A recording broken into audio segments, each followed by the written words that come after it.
Ladies and gentlemen, this is Ray Rawlins, and this is the Ray Rawlins Network. And today we're doing another SpongeBob review, man. Another one of a good old classic from season 2, I believe it is. That is the episode Band Geeks. Now, before we even begin and get to this good shit, I got my man, Mr. Alex Payne. Alex Payne, what's poppin'? Shit. I'll just be chilling. Good. Band Geeks.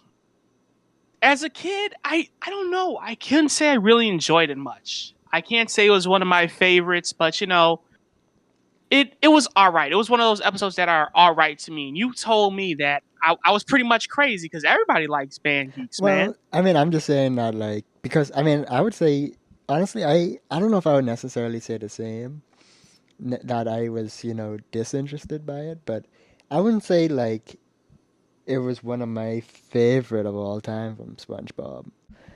Right. Yeah, I will tell you this. Rewatching it today and, watching it like maybe 10, 11 years ago, it's more than that, but 15 minutes felt like a long time back then than it did now. It just feels so short. Well, Like the episode just felt so short. Well, even then, like the episode just felt a million times shorter watching it now than it was when I was a kid. And, I don't know if it's like attention span or what, but 15 minutes now was just so freaking short compared to back then. Like a 15 minutes episode felt like a 30-minute episode. Actually, I will agree with you on that.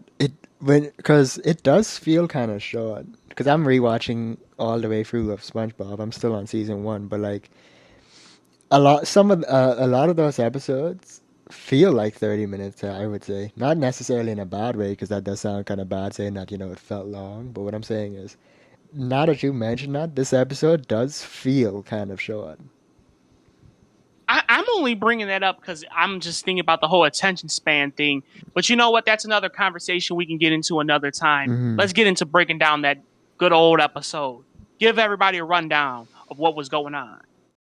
So the episode starts off with Squidward playing his clarinet in his house, and let's just say the reviews aren't that great. Yeah, we're with the pet hospital down the street, and I understand you have a dying animal on the premises. He gets a call from his old classmate Squilliam, who's bragging about all the success he's had since school, and he challenges Squidward to play the Bubble Bowl with his band because Squilliam's band can't make it. And not to be outdone by his old classmates, Squidward puts up posters everywhere to try rally as much people as possible, and the results are not that great. And the drums! Too bad that didn't kill me. After days of nothing but fighting and no progress, Squidward decides to give up on the band. But just as he gives up, SpongeBob takes the opportunity to give everybody an inspiring speech so they could all get together and try to make a great band. So Squidward arrives at the Bubble Bowl with the band to meet Squilliam there, and they all go on stage in front of a live-action football crowd, and to Squidward's surprise, SpongeBob and all of them come through for him and bring out a fire-ass song. The first incident that I love, there's 3 of them. The one where in the beginning, I forgot what is said to Patrick, but he's like, "Kicking? Oh, I want to do some kicking!"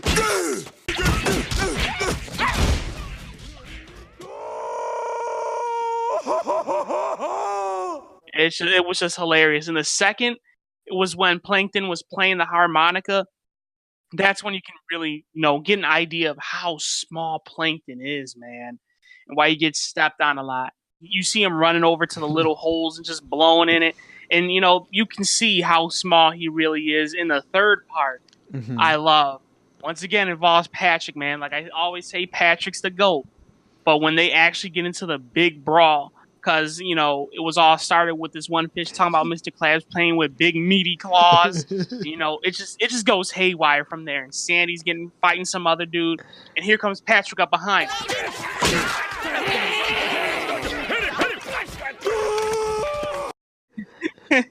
And, that's when Sandy starts chasing after Patrick. And, everything, like I said, is going haywire. Everybody's brawling with each other. And that's when everyone realized, oh man, Squidward, we freaking ruined Squidward, man, because Squidward's like choose them out, but it's like, you know, you guys can't even realize, you know, talent or whatever. So it's just it's kind of hilarious. Those are my 3 favorite parts, and that song was good. Like you said, I love the song. Yeah, my favorite parts are actually, I think you covered most of mine. I love the fucking kicking shit. That was hilarious, and Yeah, I thought it was friggin', like I mentioned earlier, the friggin' part when they're blowing on the sticks. That was friggin' hilarious. I just think that's creative because I can't say I would never think of that, but I just right. feel like that I would, that's because I know so how to use a creative. drum. I know how to use a drum. I would have freaking just. I would have had them beating on, you know, anything else. I wouldn't. That is some Oh, unique yeah. thinking. I friggin' think It that's is. really- It is. But you want to talk about unique thinking? Look at SpongeBob and how he tried to do his persuasion speech to try to get them like help out Squidward. And it's kind of messed up because Squidward did absolutely nothing for these people, and you can really see because SpongeBob is a creative motherfucker. I don't get listen. SpongeBob is a smart nigga. He is. I tell you. And I think this is a good transition into this part. I would say, in terms of like dialogue, not so much plot, this is one of the darkest episodes they had. I would say there's like at least 10 references to death. Yeah, we're with the pet hospital down the street, and I understand you have a dying animal on the premises. Sounds as though you've got a dying animal to attend to, eh, old chum? Do instruments of torture count? No. Too bad that didn't kill me.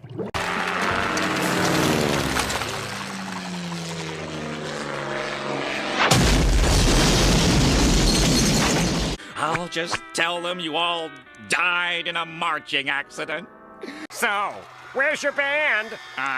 They couldn't come. They died. It's the thrill of one more kill.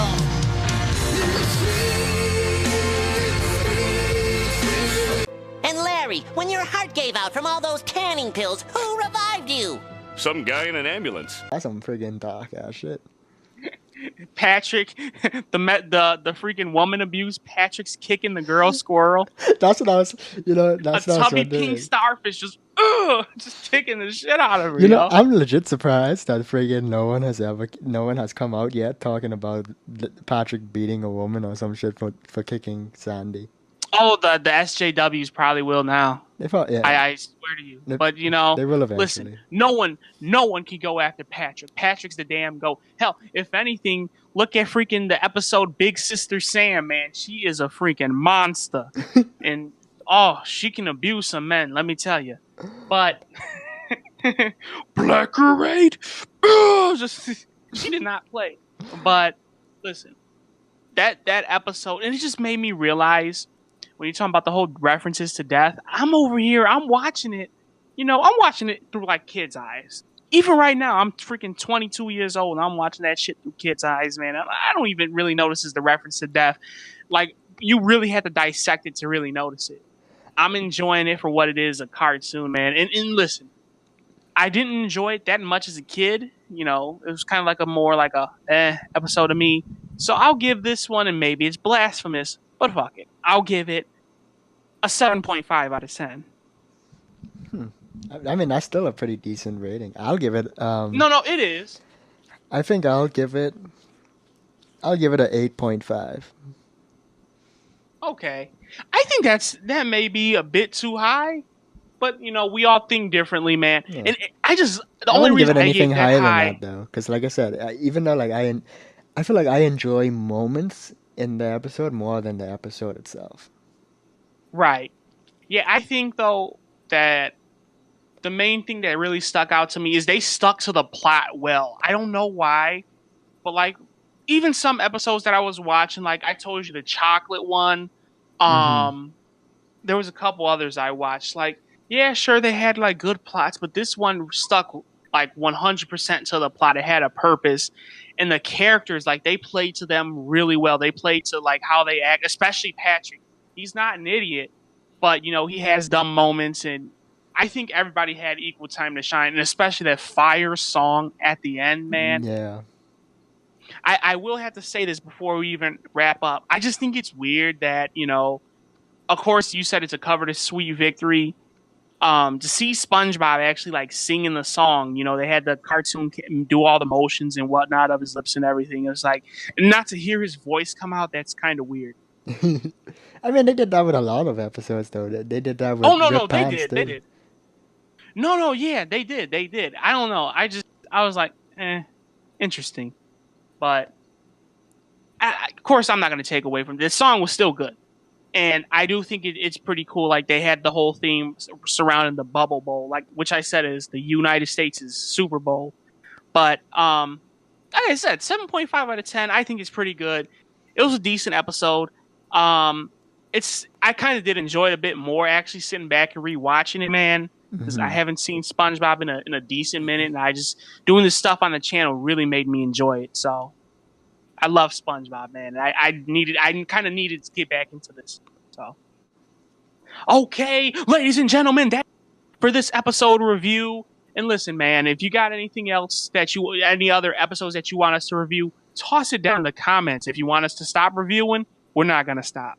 So, ladies and gentlemen, follow me on that Twitter at the Ray Rawlins. Follow my man Alex Payne on his YouTube channel and on his Twitter and all that good stuff. Got any comments? Leave them down in the comments. I will read and reply to them all. Best believe that. This is the Ray Rawlins Network. You can catch us live at 11 p.m. Eastern on the Ray Rawlins Network Thursday nights for the Ray Rawlins Radio Show. Come join in the chat. Come talk to us. Come talk some good shit. With all that being said, peace out, everybody.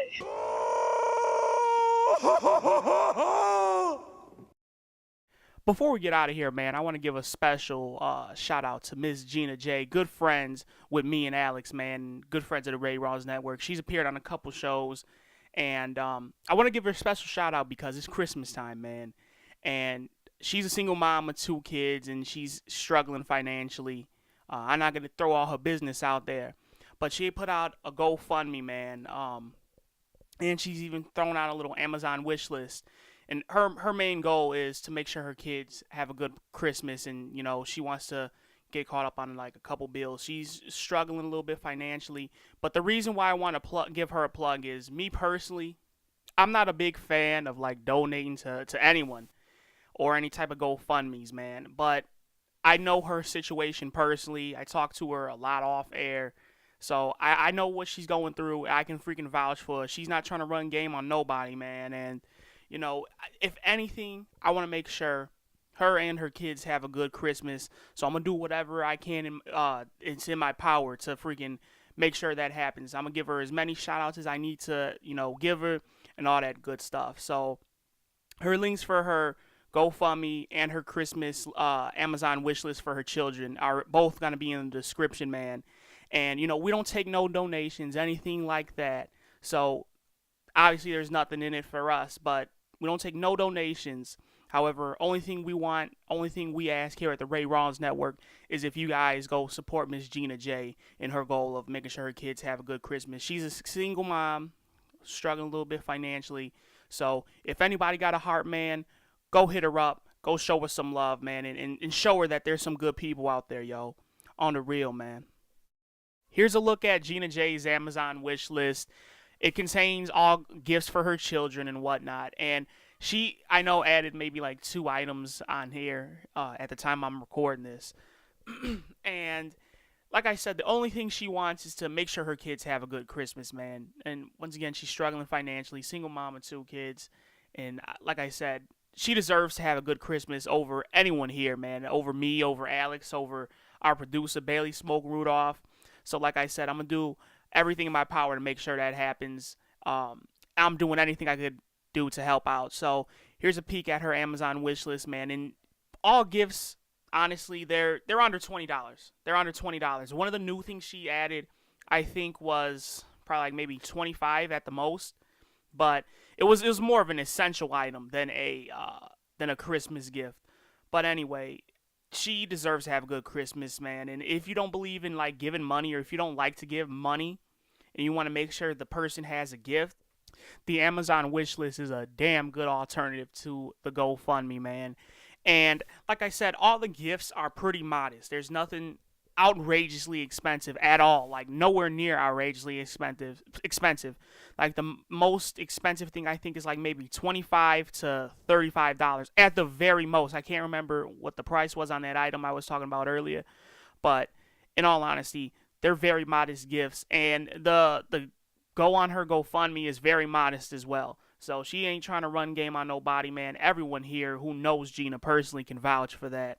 And with all that being said, man, I appreciate everything you guys do for my friend here. And I want to personally thank you.